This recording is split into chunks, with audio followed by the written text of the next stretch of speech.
listening to one of Bundas' musical projects right here. This song's called Human Being. It's got a Depeche Mode vibe to it, doesn't it? Sure. I totally fully embrace the 80s on this one. Yeah, sounds good. It's got to be about getting laid, I would imagine. It's about that feeling of falling in love with someone where, like, you see them for the first time and it's like they really see you. Like, that whole line about you're like, you see a real human being. It's that moment where you finally fall in love with someone. Ah. Is that instantaneous for you? Like when you do that eye lock at a bar and you're like, okay. Yeah, it's I don't know how to describe it. It's this feeling, this energy that, like, as soon as you see someone, it takes a hold of you and you're like, you're the one. Does it drive you crazy that you're a songwriter but you can't really sing? Yeah, sure, of course. I mean, that would be frustrating for me if I could write songs. I mean, on one hand, it's nice to hear somebody sing something back that you wrote, because then you can really tell if they have a good voice, then you know, okay, hey, that was something good. I wrote something good. Yeah. But on the other hand, it would make things go a lot faster if I could just get in a vocal booth and rip it out. My God. You could be a star, Bundas. You have to find people who could sing your songs. Do you have to pay people, or usually they just like kind of on board to experiment with you at this point?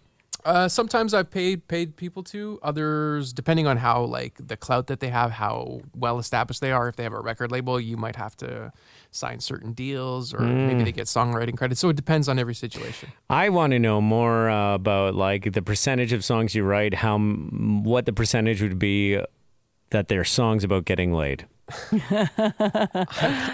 Did you write a song after that epic hookup at Starbucks?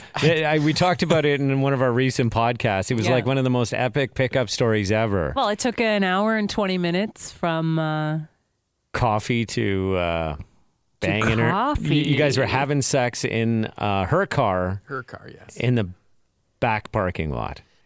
And I know we talked in great detail about how you, like, lured her in, sucked her into the Bundas vortex. Let's not be so negative about it. I think she was interested as well, lured her in. Well, I mean, he went and approached a perfect stranger and convinced her to go out with him. Yeah. But they didn't even make it to going out. They literally ended up having sex in her car in the back seat of the vehicle. And I'm wondering, like, how do you even transition from walking outside of the building into her back seat? Because that's not an easy move. I've never seen it happen. To be honest, it's never happened to me up until that point there. But it's hard to describe. It was just this natural thing where everything in the conversation was flowing, from the way I had approached her to, like, the way she was flirting back with me in the conversation that we started to have. It was this natural progression. Yeah, so as I get we got that. outside, But how do you physically, do you say, let's get in your back seat and have sex? No, hell no.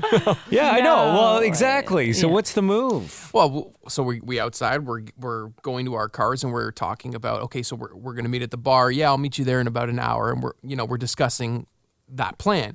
As that's happening, I'm still being playful and flirtatious, and I'm kind of getting closer to her. I'm inching to her. It's between the lines, Tucker. It's that swagger. Yeah, well, again, I don't know what that script is between the lines, so it's hard for me to understand how you convince someone to jump in the back seat with you. It's in everything that you do and how you say it. Everything has this, like, little smirk, this little grin on your face. Everything is an innuendo, everything that you're saying. Even though you're trying to make plans, like, you're innuendoing something else as you're doing it, and you're inching closer, and then you just kind of slide in for a little kiss. And didn't you say, like, on a podcast previously, that the best first kiss move is to go in 90% and leave that 10% for them to follow through the rest of the way? Totally.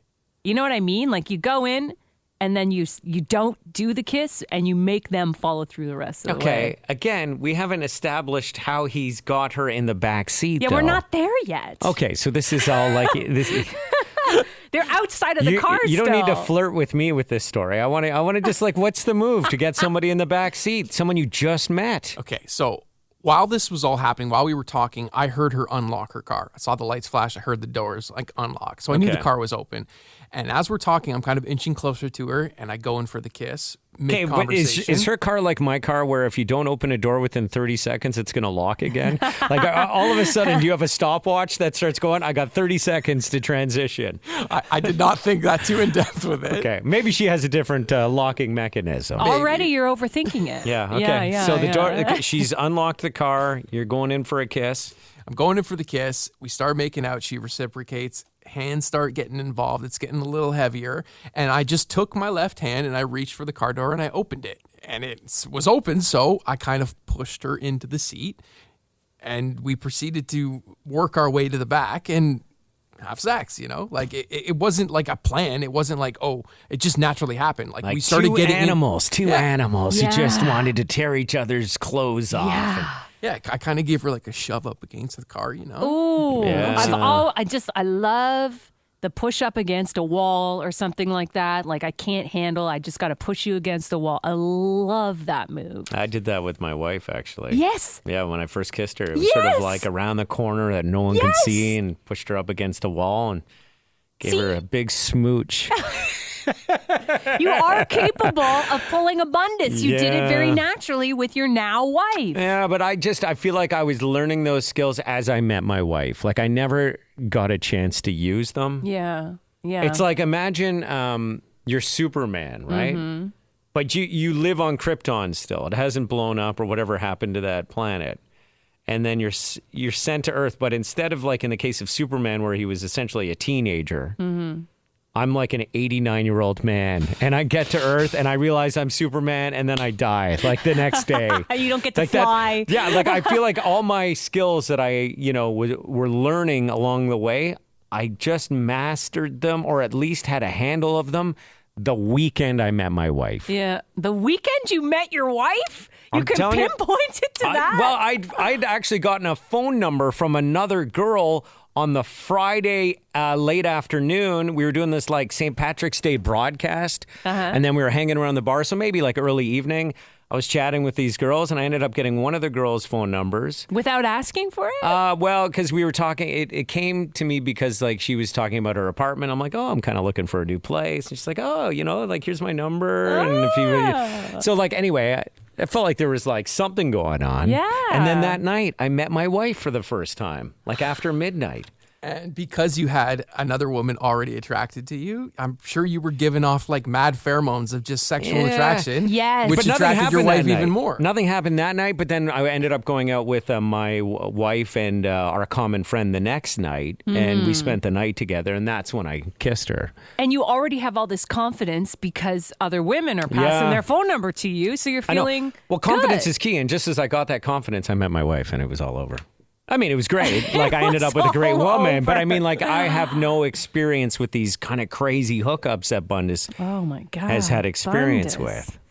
What a story. How excited were you to tell your friends after that encounter? Like, I know if I was in the back seat, I'd still be having sex with her, and I'd be like, I can't wait to tell, like, all my buddies about this. They're never going to believe it. Yeah, I'm pretty sure the moment I got back into my car to drive to the restaurant or the bar that we were going to meet at, on that car ride over, I called my buddy just to tell him, because like, it's so insane that something like that would happen. I just met a girl at Starbucks. I had her read a chapter of my book. We banged an hour later in the backseat of her car. Like, that would my be God. crazy. Can you remember a time, Maura, where you were so excited about a sexual encounter that you couldn't wait to call a friend and tell them about it? Oh. Yeah, I mean, it was probably the trumpet guy, you know? This good old trumpet trumpet guy. And I will tell you something. I was dating this guy who played the trumpet, and he's incredible dexterity in the hands. Oh yeah, for sure. Wonderful control of the mouth. Anyways, here's what's crazy is I ended up. But you even said when you play the trumpet, you realize that your lips are like going through a workout a little bit. Yeah, like if I play it for a little while, like Yeah. if we're messing around with a game on our radio show, yeah, I can feel my lips all tightened up, almost like a workout. Yes. I can imagine if you play the trumpet for hours a day. I mean, it must be, his lips must have been like out of control Out strong. of control, fingers out of control. So, it goes to show you that every hookup is so unique and about how you connect with that person, because I remember telling a girlfriend of mine, like, oh my God, that was an amazing experience. If you ever have an opportunity to hook up with this guy, you must say yes. It is mind-blowing. No. Because we were casual friends at the time who kind of hooked up on the side. Did you you find, you say his fingers are strong, were his fingers only strong on his right hand, and then his left hand was really weak because he does all the valve control on the right hand? I don't even know what he was doing with his hands. It was magical. He's probably playing a song. I wonder which one. Yeah. But my girlfriend did end up hooking up with him, really based on my review of like how incredible he was. That's nice friend share. And she called me after and said, huh? Really? So then I called him and I said, what happened? Really? And he said to me, she wasn't open enough to receive all that I had to offer. There are some blockages there.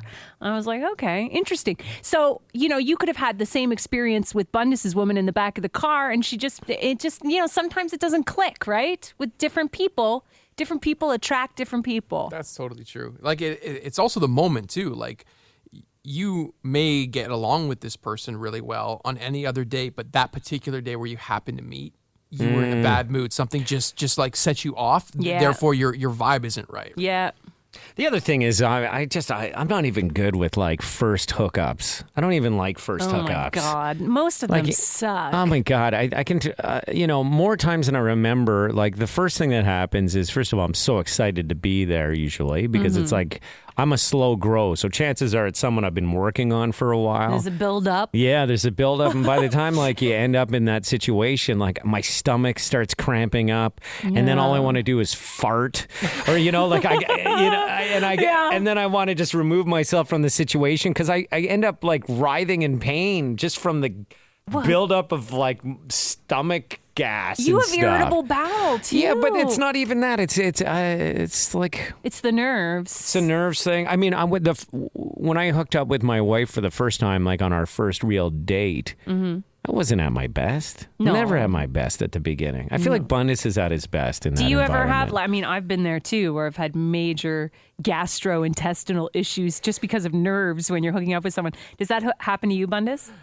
No, that doesn't happen to me. How is that fair? Because I thrive on that. That's my favorite part is that beginning. It's like when you spot somebody from across the room and like the whole thing for me, the whole thing that I get off on is trying to pick them up, trying to get them back home with me. Right. Yeah. That is more satisfying to me, more so than the actual hookup part itself. It's like seeing if I can get this person interested, if they're vibing the same way that I am. Mm-hmm. I can remember first year university, I was hooking up with this girl in my bedroom and she was into me and I was sort of like on the fence a little bit, but she was a pretty good looking girl. Yeah. And so we're making out and then I'm just like, all I wanted to do was go to the bathroom and sit on the toilet and fart. Oh my God. To the point where it was like, I made up an excuse to get her out of the room because I was in pain. What was your excuse? I was like, I got a big class tomorrow morning. I got to get up, start doing the, sorry, but I got to go to bed. And then she left my room. And she then must have felt so deflated. Like there was something wrong with her, right? Yeah, I don't know. I wish I could apologize to her today, but like all I wanted to do was go and sit on a toilet. And I remember sitting in the bathroom for like 20 minutes after that with the worst case of blue balls, just farting my brains out. Oh my God. And I didn't even have to like go to the bathroom per se, but it was just my stomach was a mess. Yes. Because I'm terrible at that kind of thing. That's more expected for men though. I've been there too. I've had a hookup with a guy. There was a lot of build up. Yeah. And then we finally have a hookup and then we're both falling asleep. And I have been holding in on an uncomfortable amount of gas as well. I'm happy to hear I'm not the only one this happens to. And as I'm relaxing and slowly falling asleep, I also relax other muscles in my body. And I ended up releasing, the kind of fart that you can't hide. And I pretended in that moment to still be sleeping. Yeah. And I could feel my face burning red. And you know what he did?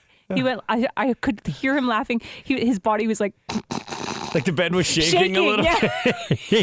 I'm like, oh my God! But I just pretended to be asleep, and we never spoke of it. Never.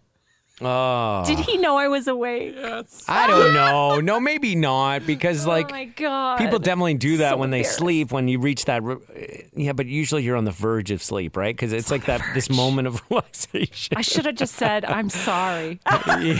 Excuse me. I don't know. I think it's better to ignore it. Even if that happens today, I ignore it. Like It with was my wife so or something. loud. It was impossible to pretend I didn't hear it. Better to have pretended you were sleeping than address the elephant in the room. I really think that. Okay. But yeah, that's crazy.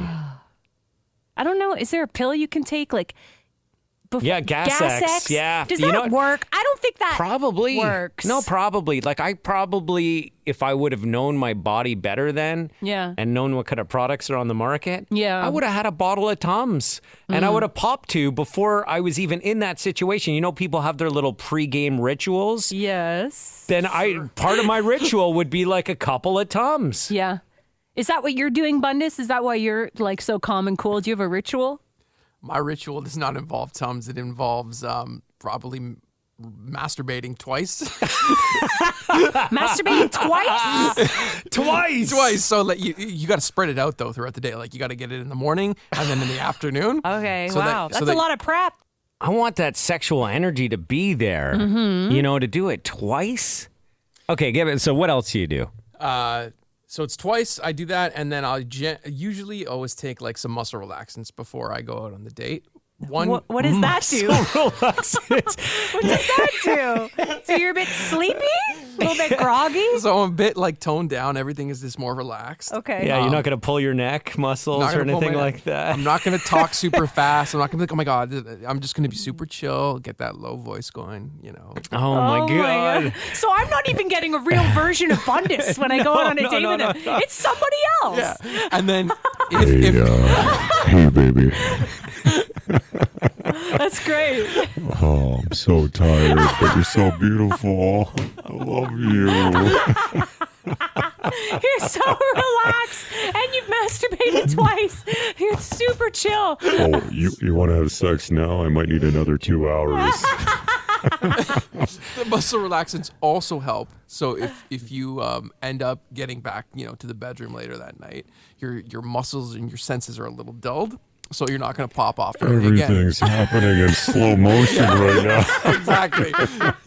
So this allows me to not be nervous and to perform to my fullest Oh my capability. Holy crap. That's insane. But just imagine if you had that ammunition, Tucker, when you were going through that phase. You know what I needed? I needed a friend like Bundas when I was 15.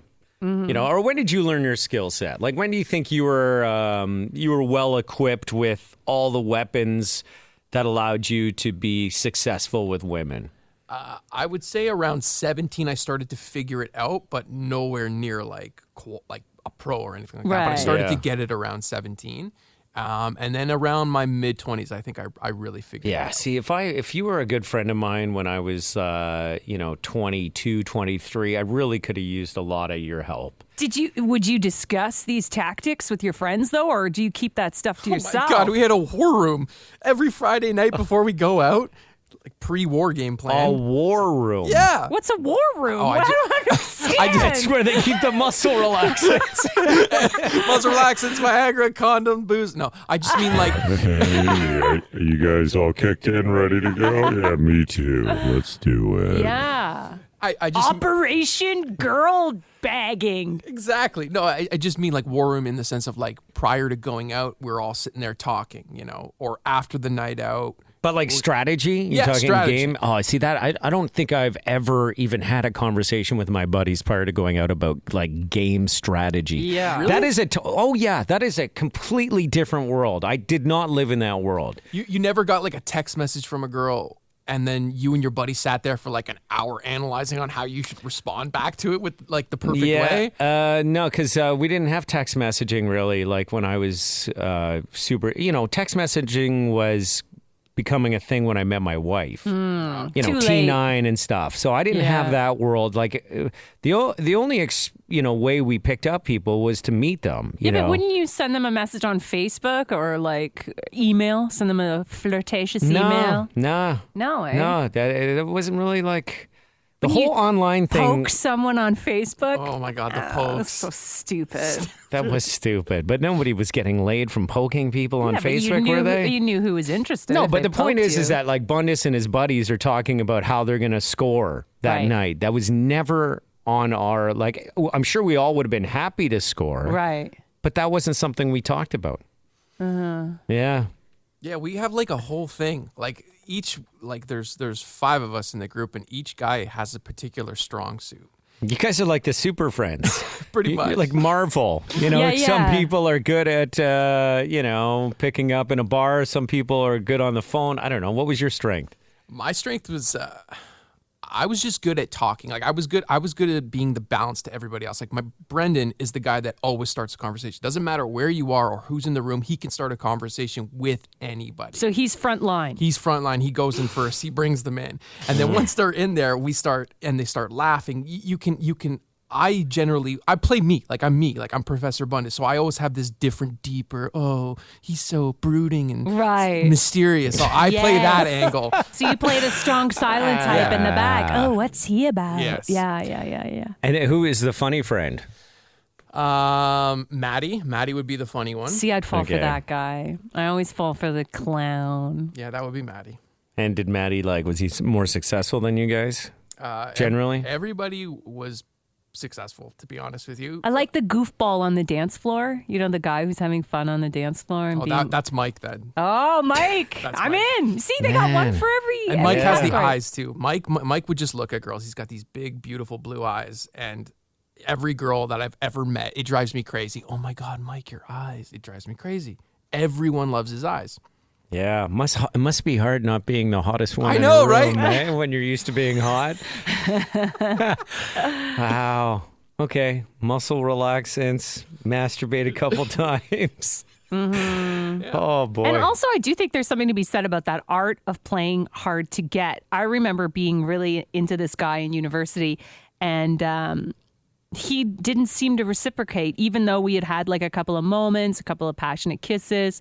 He just didn't seem that interested. And I went to a party where he was there, and then at one point, I'm like, I'm kind of done at this party. I'm going to go. So I stood up, dusted myself off, and I said, I'm leaving, guys. Were you lying underneath the bed? Like, what do you mean dusted yourself off? We were all like sitting around in a living room. We were eating shelled peanuts, and I got up and gave my body a little broom job, and that was it. We were all just like sitting around in a living room. I got up, and he came out of the living room after me and said, "Where are you going? What's going on? Where are you going?" I'm like, "I'm going home." Yeah. And he wanted me because I was leaving, because I wasn't interested anymore. Yep, win for Maura. Yeah, we totally hooked up that night. Oh my God. And then you farted as you fell asleep. No, not that night. Thank Oh, God. Bundas. Man, I feel like we should do like a full podcast on all the things you've learned over the years, Bundas, to help other people out. Okay, yeah. I mean, Somebody sure. texted the show. Honestly, Yeah. I have a text saying, please, Britt, please do a segment where Bundas teaches poor, lonely dudes with no game how to pick up chicks. You could find a couple of bad luck guys looking for a companion, and Bundas could give them tips, and then we'll follow up with them and see if it works. I'm happy to help out. honestly, I mean, there are people like me back, old Tucker would have really appreciated that. Yeah. Definitely throw some tips. I'd be happy to do that. Okay, well, look forward to that on an upcoming podcast, or maybe even on our radio show. You can hear us every weekday from 5:30 till 9 on Energy 95.3 in Toronto, Hamilton, and pretty much all over Southern Ontario. Yeah. Thanks for checking out the podcast. By the way, we did a video recording of this podcast. We got a bunch of cameras around and stuff, so there may be a new way to check out the podcast as well that we're working on.